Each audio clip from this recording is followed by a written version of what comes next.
to bring people of different religions together in mutual understanding and respect, to break down prejudice and stereotypes, to share and promote common moral truths in order to create peace among religions and among people. In Judaism, peace, shalom, is one of the names of God. That means peace is a value. Peace is not just a value, it's an ultimate value. Human flourishing is a value. God created, according to our scripture, God created the world. And He created all the animals, He created all of life, He created human beings to be fruitful and multiply and to flourish. To flourish means a good human life. It means to get along with each other. It means to live in peace and harmony, so that I have a responsibility to promote that. A responsibility to promote that. Now, religion is a powerful, powerful force in human life. I think it's much more powerful in life and in politics than many statesmen and politicians believe. We have to harness that force of religion for good. And I don't think there could ever be peace among nations until there's peace between religions. And there's never, ever going to be peace between religions until there's dialogue and understanding and human connection among religions and among people of other religions. Which really means that I have to experience the divine image in you, and it's not just for me that I have to experience that. It's for the world. It's good for the world. It's essential for the world. And as I have to overcome my prejudices, and I have prejudice just like everyone else, and you have to overcome your prejudices. There's been lots of prejudices against Jews in 2,000 years of history since our exile from the land of Israel. 3 minutes. Part of what's going on here tonight is to try and overcome those prejudices. And as a result, partially as a result of prejudices against Jews, Jews have developed prejudices against non-Jews. I'm here tonight to strip away those layers of prejudice, not just from you, but also from me. I'm going to go on. There's a fifth reason. There's a fifth reason why I believe this dialogue is so important. And this is one probably you wouldn't expect me to say. To the top of the next page. I see Islam as a religion with lots of similarities to Judaism.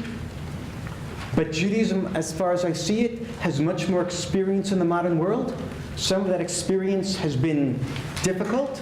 Some of it has been positive. And I think that Judaism, after it has grappled with modernity and to a certain degree learned how to integrate modernity into a traditional conservative religion, perhaps Islam can save itself a lot of blood, sweat, and tears by learning from some of the experience of Jews and of Judaism in trying to grapple with the modern world with fidelity to tradition at the same time that we are integrating ourselves into modernity and democracy. There's the question, for example, of private school, parochial school versus public school. I think Muslims can learn there from Jewish experience. Dealing with food restrictions, kashrut and halal, I think they can learn from us. Dealing with homosexuality, these are all things I think that Judaism has a head start in dealing with, tradition and modernity, and perhaps Islam can learn a little bit from us. I'm a Christian. That tells you everything that matters about me, and it tells you absolutely nothing. And that's because there's more than one way of being a Christian. Alistair McGrath, the Oxford theologian, in his 2002 book on the future of Christianity, identified 5 categories of Christians, 5 different ways of being Christian: Roman Catholic, Eastern Orthodox, mainline Protestant, Pentecostal, and evangelical. Ask a question of Christianity, any question, and the answer you will get depends entirely on the kind of Christian of whom it has been asked. I participate in interfaith dialogue for the same reason.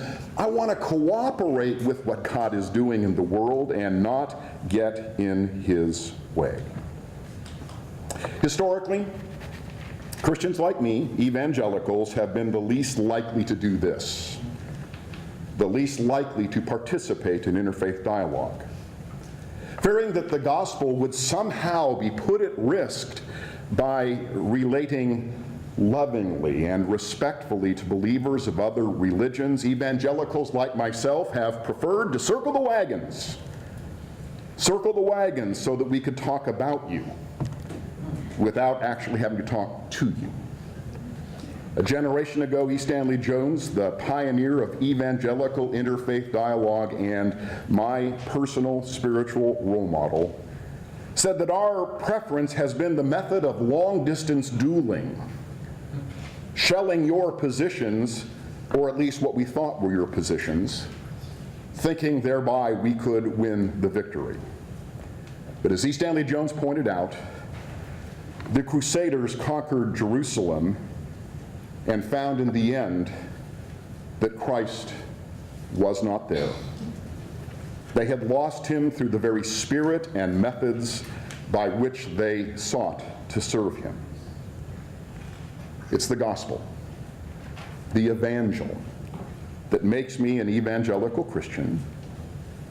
And it is the God behind that gospel, a God who made us for himself, a God who sacrificed himself in order that we might be reconciled to him, and a God who strives with us to bring us back to himself, who compels me to be here, who compels me to participate in interfaith dialogue. You see, I can't know that God and not be here. I can't know that God and not be doing this. And I recognized something as I started to study my own tradition, that this is something that God actually tells us in the Quran, that he created every human being with an inclination towards three things: God, justice, and mercy. Inna Allah ya'muru bil 'adli wal ihsan. God, justice, and mercy. And at the end of the day, before we can talk about different faiths and interact on that level, we just have to recognize that we're human beings. And depending on your level of exposure to the humanity of another person, you are going to like or dislike that other person. So before we talk about interfaith dialogue, I think it's important for us to talk about human dialogue, the importance of just sitting with people that have a totally different perspective on life that you have, and really getting to experience them and getting to understand them. Number one, atheism, agnosticism is rising in this country. It's rising around the world. And if you study all of these researches and all these studies are showing that one of the major reasons is because a Muslim, a Jew, a Christian, a Sikh, or someone would not, cannot fathom having met another person belonging to another faith that this person is evil and that I should hate this person. So part of it is because of the bickering between religions and the lack of interfaith and the lack of intrafaith. I remember I used to joke all the time with Rabbi Uri in New Orleans. He used to say, it's easier for me to talk to Muslims than it is to talk to Reformed Jews. And he was an Orthodox rabbi also. He said, we find more in common with you guys than we do with our own people. And I could say the same as a Muslim. I would find it easier. It would be more comfortable for me to sit with an Orthodox rabbi as it would to sit with someone who has perhaps more liberal perceptions of some of the stances in our faith. The point is that part of that bickering contributes to the rejection of religion that we're seeing as a whole in society. So to me, that's important. If our younger generation that's coming up and is seeing all of that bickering, and at the same time having that human experience at their schools or at their jobs, and recognizing that, this is not the person that they've been made out to be, then they're going to reject not just their own religion, but they will reject religion as a whole.